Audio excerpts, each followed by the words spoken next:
अनंत कोटी ब्रह्मांड नायक महाराजाधिराज योगीराज परब्रह्म सच्चिदानंद भक्त प्रतिपालक शेगाव निवासी समर्थ सद्गुरु श्री गजानन महाराज की जय. हा अनुभव आहे नागपूरवरून श्री भास्कर दीक्षित या दादांचा. नर्मदे हर. जय गजानन. मी भास्कर दीक्षित बरेच वर्षापूर्वी रेल्वे खात्यातून निवृत्त झालो. रेल्वेत असल्याने सतत गाड्यांशी संबंध आला. आता माझ्या आयुष्याची गाडी 80च्या पुढे सुरू आहे. आपण सर्व गजानन महाराजांच्या विषयी अनुभव वाचता आहात, ऐकता आहात. ही आनंदाची गोष्ट आहे, कारण त्यामुळे आपली श्रद्धा बळकट होते आणि भक्ती प्रखर होते. आज मी तुम्हाला गजानन महाराजांच्या विषयी मला आलेला जो अनुभव सांगणार आहे तो ही रेल्वे गाडीतच आलेला आहे. मी तरुण असतानाची ही गोष्ट आहे. मध्य प्रदेशातील सातफाटा नावाच्या एका छोट्या गावात असिस्टंट स्टेशन मास्तर म्हणून माझं पोस्टिंग झालं होतं. तेव्हा त्याला केबिन इन्चार्ज असेही म्हणायचे. माझी मोठी बहीण शांताताई तेलंग तेव्हा इंदोरला राहत होती. मला आठवतं, काही कारणाने मला तिच्याकडे जाणं आवश्यक होतं. तेव्हा खांडवा इंदोर पॅसेंजर होती. रात्रीचाच पूर्ण प्रवास होता. त्यावेळच्या रेल्वेगाड्यांच्या विषयी आजच्या पिढीला कदाचित कल्पनाही करता येणार नाही. गाडीतील दिवे कमी प्रकाशाचे, बसायला लाकडी पाटांचा बेंच, कोळशाचं इंजन, कधी गज नसलेल्या खिडक्या, म्हणजेच एकूण स्वरूप आणि दृश्य आजच्यासारखं नव्हतं. आणि बाहेरचंही दृश्य आजच्यासारखं झगमगाट नसल्यामुळे दूर कुठे मिणमिणता दिवा दिसला तर दिसणार. तसंही रात्रीचा प्रवास अशा वातावरणात अधिकच अस्वस्थ करणारा असतो.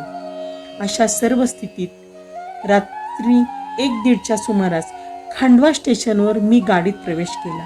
तेव्हा पूर्ण बोगीत आम्ही फक्त 4 लोक होतो. दोघांनी वरच्या बर्थवरती चादर टाकून ते आडवे झाले होते.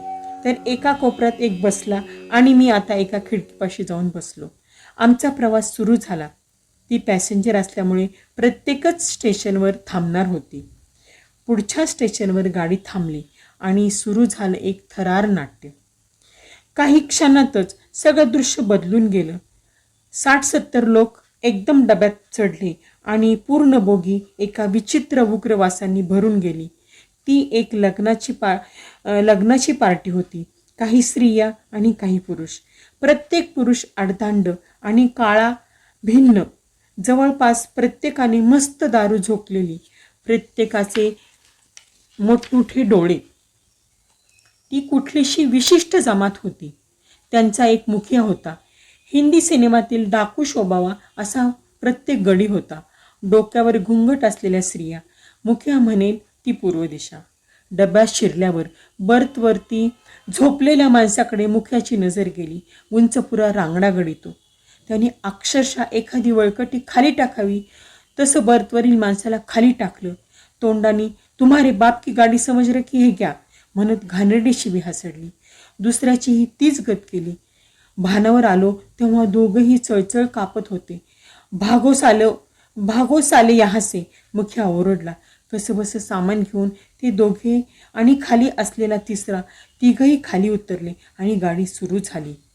माझ्या आजूबाजूला असलेल्या स्त्रियांनी घुंगटा अडवून माझ्याकडे पाहिलं आणि तोंडावर बोट ठेवून मला चूप बसून राहा अशी खूण केली.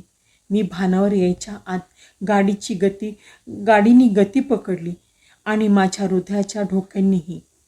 काही वेळातच मुखियाचा मोर्चा आतील कंपार्टमेंटकडे वळला आणि त्याची नजर माझ्यावर पडली. तो जोरात ओरडला, ए साला कोण बैठा यहाँ पर. मुखियाचं पुढील वाक्य माझ्या हृदयाचा थरकाप करीत माझ्या कानावर आदळलं. ठीक है, एक काम करते हैं, शादी तो बहुत बढ़िया हो गई, लेकिन नर्मदा मैया को बलि चढ़ाना बाकी रह गया है. आगे नर्मदा है, इसका बलि चढ़ा देते हैं. मला ते ऐकून दरदरून घाम फुटला. पुढला प्रवास, मोरटक्का, नर्मदेवरील पूल मला पुढे दिसू लागला आणि दिसू लागलं माझं मरण. आणि आठवण झाली माझ्या देवताची, गजानन महाराजांची. नित्य नेमाने गजानन विजय वाचणारा मला आठवला 14वा अध्याय आणि आठवली नर्मदा नदी. आता मी थोडा शांत झालो आणि महाराजांचे शब्द स्मरू लागले. जय जय नर्मदे निरंतर ऐसेचे रक्षण आंबे करी. मग काय, डोळे शांत मिटले. आता एवी तेवी मृत्यू अटळ आहे. यातून वाचण्याची शक्यता एकच, गजानन महाराज आणि नर्मदा मैया. महाराजांना जीवाच्या आकांताने साथ घातली. म्हटलं, महाराज तुम्हीच आता रक्षण करते. मला कथा कथन वगैरे माहीत नाही, पण माझ्यावर कृपा करा आणि आज माझ्या मुखातून नर्मदा स्तुतीचा झरा वाहू द्या. मला एक प्रकारची वाचासिद्धी प्रदान करा. नंतर नर्मदेला हात जोडले. आई, महाराजांनी तुझी स्तुती केलेली आम्ही वाचतो. नर्मदे मंगल देवी रेवे अशुभ नाशिनी, मन तू क्षमा करी याचा दयाळू होनी मनी. या महाराजांच्या भक्तास सहाय्य कर. आणि मग मी अंगातील बळ एकवटून मुखियाला नमस्कार करून म्हटलं, मुखिया जी, मेरी एक ख्वाहिश है. मैं आपको नर्मदा मैया की एक कहानी सुनाना चाहता हूँ, जो हमारे महाराज शेगाव के संत गजानन महाराज से भी जुड़ी है. आश्चर्य म्हणजे काही क्षण विचार करून त्यांनी लगेच अनुमती दिली. मनात महाराजांचे आभार मानले. एक टप्पा तर ओलांडला. मग नर्मदेचा पूल पार पडेपर्यंत कहाणी सांगण्याचं दिव्यकर्म आता मला करायचं होतं. गाडी पुलावरून जाताना काहीतरी वेगळाच आवाज येतो हे आपल्याला माहीत आहे. आता माझी कहाणी सुरू झाली. 14व्या अध्यायातील वर्णन मला करायचे होते. मला आठवणे आजही रडायला येतं. महाराजांनी त्या दिवशी मला खरंच वाचासिद्धी दिली की काय, कोण जाणे. सांगता सांगता पुलाचा आवाज सुरू झाला आणि संपतही आला, पण कुणाचंही तिकडं लक्ष गेलं नाही. पूल संपला, कहाणी संपली. मी जोरात घोष करत नर्मदे हर, नर्मदे हर, नर्मदे हर. काहीच क्षण शांततेत गेला आणि कुणीतरी आवाज दिला, नर्मदा मैया की. सगळे ओरडले, जय. 3दा जयघोष झाला. सगळेच कसे समोहित झाले होते. महाराज पावले. नर्मदा धावून आली आणि बडवा स्टेशन आलं. गाडी थांबली. मुखियानी प्रश्नार्थक नजरेने सगळ्यांना विचारलं, पुलिया निकल गया. पण आता दृश्य बदललं होतं. नर्मदा मैया त्यांचं दैवत होतीच. तिचं गुणगान करणारा मी त्यांचा मेहमान झालो. त्यांनी खाली उतरून चहा पिण्यासाठी आग्रह धरला. मी बॅग घेऊन खाली उतरलो. माझा पुनर्जन्म झाला होता. क्षणात सगळं बदललं होतं, पण पुढचा क्षण कुणाला माहीत असतो. त्या स्टेशनवर मी महाराजांना विनंती केली की, महाराज, एका रेल्वे स्टेशनवर तुम्ही भास्करांचा डोळा चुकून भलत्याच डब्यात शिरण्याची किमया केली होती. आज या भास्कराला एका वेगळ्याच डब्यात बसण्याची किमया करून दाखवा. आणि महाराजांनी किमया केली. स्टेशनवरील गर्दीत काय आणि कसा देव जाणे, मी दूरवरच्या एका वेगळ्याच डब्यात जाऊन बसलो. गाडी सुरू होईपर्यंत धाकधूक होत होती, पण एकदाची इंजिननी शिट्टी दिली आणि इंदोरच्या दिशेने माझा सुखरूप प्रवास सुरू झाला.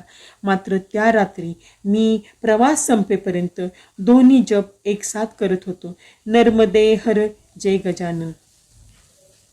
हा अनुभव तुम्हाला कसा वाटला तो मला नक्की सांगा. व तुमचे काही अनुभव असतील तर ते आम्हाला कमेंटद्वारे किंवा डिस्क्रिप्शन बॉक्समधल्या ईमेल ID वर जरूर पाठवा. गण गण गणात बोते, गण गण गणात बोते.